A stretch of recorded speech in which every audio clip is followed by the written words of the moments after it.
We're standing in what used to be College Lake. It was a lake that was formed in 1934 when a dam was built to capture the water of Blackwater Creek. College Lake Dam was a high hazard dam. It was not meeting state regulation in terms of safety. So in 2018, we had a massive rainfall and the dam holding back Blackwater Creek and holding back the lake overtopped.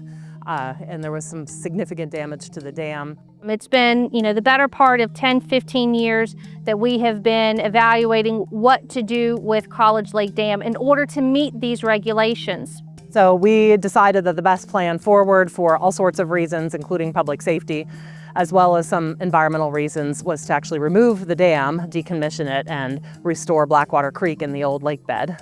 This was one of the more difficult stream restoration projects that really anyone takes in this region. Probably is arguably the most difficult to accomplish, really, that's ever been accomplished in the state of Virginia. And it's really just dealing with this massive amount of accumulated sediment that's occurred over 90 years and be able to start to restore the Blackwater Creek through this lake bed area. If you can imagine the sheer amount of material that had to be taken out of here in order to remove the dam.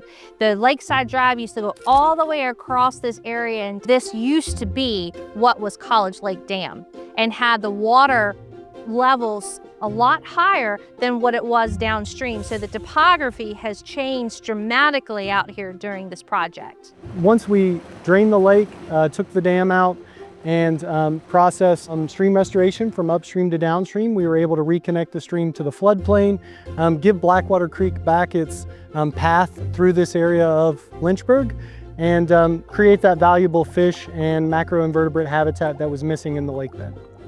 While the project was largely driven by the public safety concerns regarding the high hazard dam and the flooding potential, the ecological restoration that we're performing in the lake bed itself also has this goal of improving water quality and environmental quality overall in this watershed.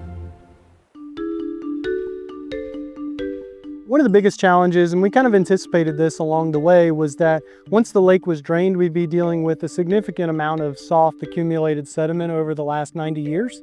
So having a plan in place to not only work that sediment in a environmentally sensitive way, but to try and capture and keep as much of it on site throughout the construction was really our goal. We wanted to be able to capture that sediment, locate it to its final resting place, and then have that be the path for the new stream as it works its way through here. We have to remember that this was a riverine area. Man-made dams change an ecosystem completely. So putting this back more closely similar to what it was before the dam was ever constructed, to give this watershed the opportunity to be reconnected again, has been something I've really been looking forward to. As we worked through the stream restoration, one of the things we had to make sure is that we designed a stream that would be resilient towards the urban nature of this watershed. We had to make sure that the materials that we placed in the stream were to be resilient for increased precipitation, increased intensity of rainfalls that we're seeing with climate change. To just allow the stream to have a way to move water and sediment, but not let it get uncontrolled. And that's what this sinuous pattern is doing. And then what we wanted to make sure is that we created a floodplain that could dissipate that energy. So when we did see those large urban flows, that this would provide the storage capacity needed to hold those flows and allow them to slowly release downstream. When we had the dam here and we had large storm events that threatened the capacity of the dam, we had to go and activate our emergency action plan. What that EAP does is give the city the methodology of being able to activate the emergency services personnel that we needed to be able to notify the downstream property owners of risks or threats during those storm events. So when we had large rainfall events, people would see along the trails, along Blackwater Creek downstream, a lot of sediment coming through, a lot of what looks unpleasant, right? People might have gotten warnings to stay out of the water because of high bacteria levels, E. coli and fecal coliform levels. So one of the ways that the public can be excited about this project is because of the water quality benefits that will help reduce those impacts downstream.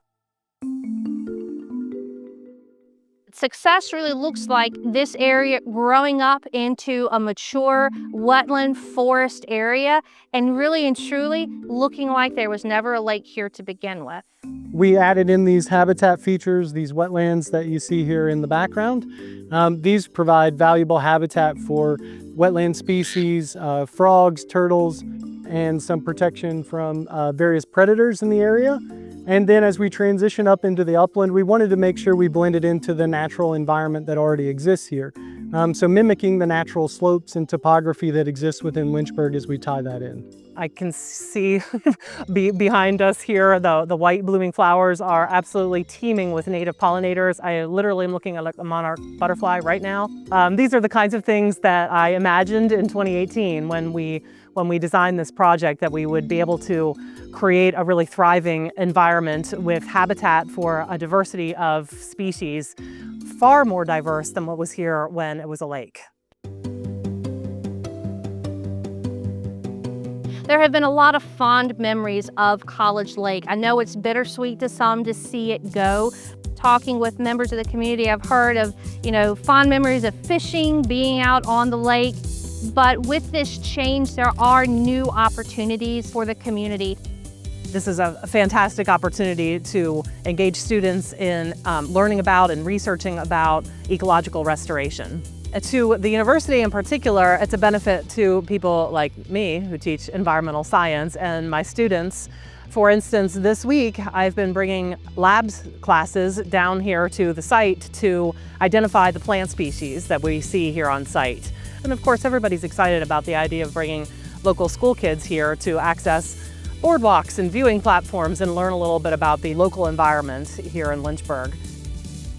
I think everybody is very, very excited about what this could potentially become for the city. One of the really great things about just Lynchburg itself is they've taken a lot of interest into seeing these environments become trails, walkways, and amenities, and how that could benefit the community and their ability to really enjoy the outdoors. That is one of the biggest takeaways of this project that I could share, is that we had public safety in mind. And close to my heart is the environment. As working on the stormwater management program with the city, it was important to me to make sure that we were looking at the environment at the same time as we were measuring public safety improvements, because we care about the water quality in the streams, we care about downstream, we care about the James and the Chesapeake Bay. So we really wanted this to be the public safety project that it needed to be, but we also wanted it to be the environmental project that it desperately needed to be as well.